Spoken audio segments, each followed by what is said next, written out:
going to just go right through these. I can tell you I've had a whole range of experiences of prepping meals while pregnant. So for my first daughter, I didn't prep anything. I didn't know what I was doing. Then my second one, I did 2 weeks worth of meals. That'd be like what we're doing here. And I was like, I got this. I've done, the most I've ever done is 40. That was like total overachiever, right? That was when I had my son, my 4th child. And then by number 5, I was like, let's do like 10 to 15 and then call it a win. So, but these are the best. It's so good to have these meals after you have a baby, or even if someone has surgery. Anytime you're down and really can't cook, so nice to have healthy homemade meals on hand. Recipe number 3 is Korean barbecue chicken. I need to add fresh coleslaw mix. This is so good in the crock pot or in the Instant Pot. It's such a time saver. It's just grated cabbage and carrots. We're gonna dump the whole bag in.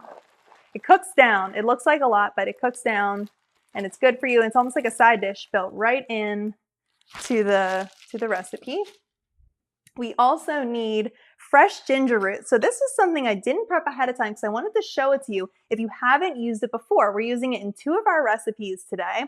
And this is the little piece of the root. If you order it online, make sure you specify the length or you're going to get a root that's like this big. You're like, what do I do with all this ginger?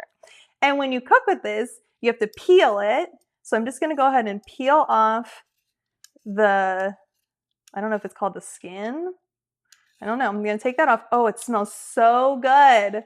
Now, I try to use ginger powder in some of my recipes. It's very flavorful. But there is something about fresh ginger. If you use it in your recipes, it adds extra flavor. It smells so good. I had a smoothie yesterday that had ginger. It was Daily Harvest, not sponsored. Just sharing some love. And it had ginger and greens. It was like a little spicy. Oh my gosh, it was so good. But let's go ahead and, now this is about 2 inches because I'm going to use it in 2 separate meals, just about 1 inch per meal. And all I'm going to do is just, I think I list on the recipe as grating it. You could do a box grater. I'm just going to dice it very small. That's going to be my plan. So I'm just going to kind of chop it up into little pieces, and we'll put half of it into our Korean barbecue chicken, and we'll do the other half. I believe it's in our Japanese beef teriyaki. But I'm going to go ahead and cut it now so it's ready. Now that you know what the ginger root looks like, now that you're not nervous or intimidated by buying it at the store, it's a great ingredient and you're going to want to use it. You might start using it instead of ginger powder. I might write ginger powder on a recipe and you're like, sorry, Kelly, you got me hooked on the real stuff. No more powder. And you could freeze this too. Sometimes if I do get like a larger root by accident, I might freeze some in a little freezer baggie. And that way later, if I need just like a tablespoon or something, I don't have to buy more. I don't have to keep it on hand because it's not something I use all the time, but it really packs a lot of flavor. It makes the dish so delicious. All right, let's go ahead and add this here. Now I told you that I've made thousands of freezer meals, and I'll explain that it all started 9 years ago. I now have over 20 cookbooks. We have 40,000 members of our freezer cooking site. So I know people are here today.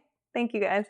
You're the best. And then our recipes have been featured on BuzzFeed, foodnetwork.com, todayshow.com. I mean, it's like mind-blowing that this is the business. My husband and I started this. We've been working on it together for so long. And it's just crazy to think that it all started from us needing these time hacks, us like just always struggling, like find enough time, spend more time with our kids, spend more time with family, trying to save money, trying to eat healthy. And it's what you figure out is you're not alone. Like everybody needs that. So I'm excited that something that we love and are so passionate about has been able to help so many other people too. I have my fresh lemon juice. I use the whole lemon. Nothing's going to waste. Hold on one second. And we are just going to pour this. I'm going to make sure, it might be just a couple tiny seeds. I'm actually going to strain it with my hand just to make sure I get all the lemon juice in here. Get it all? Yes. So you're going to see me throughout class using this apron. This is a freezer cooking apron. My mom is a genius. She created it. So oh man, it's already a mess, which is good because it's a mess and not me. But I'll try and stand up. I'll try and show you the whole thing because what the idea was is taking a towel and sewing it onto the apron. Because she saw me like reaching for paper towels. I'd probably use a whole roll of paper towels making these meals. And she said, what if I just sewed a towel on? And it's like, yes. And yes, you would do that because you're amazing at sewing and I am not. So she made this for me. She started selling them on Etsy. I will put a link in your freebie with your recipes if you want to buy one or if you want to give one as a gift. She's only one person. Sometimes she sells out, but she is always restocking because a lot of people have bought these and love them. And oh, they're so cute. She just made me this new one today. So I told her I would wear it. Okay, so what else do we need for our recipe?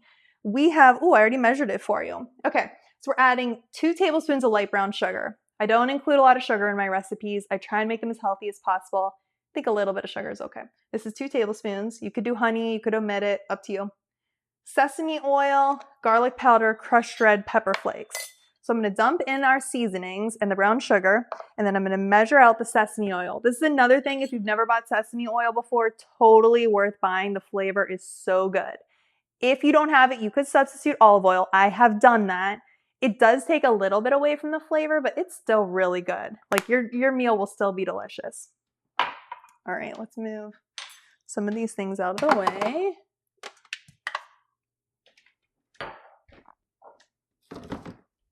And we need soy sauce, 1/4 cup.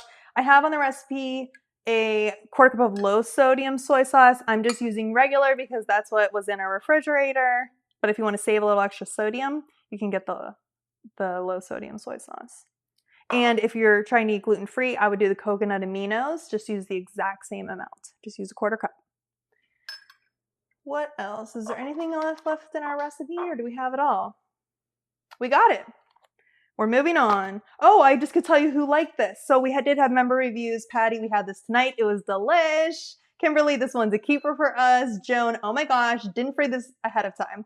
Just made it fresh with thawed chicken thighs and ingredients cooked on low for 8 hours. Absolutely fabulous. Just a little heat. Second recipe from the site. Second one that hits it out of the ballpark. Okay, Joan is a super fan. I love you for saying that. You're the best.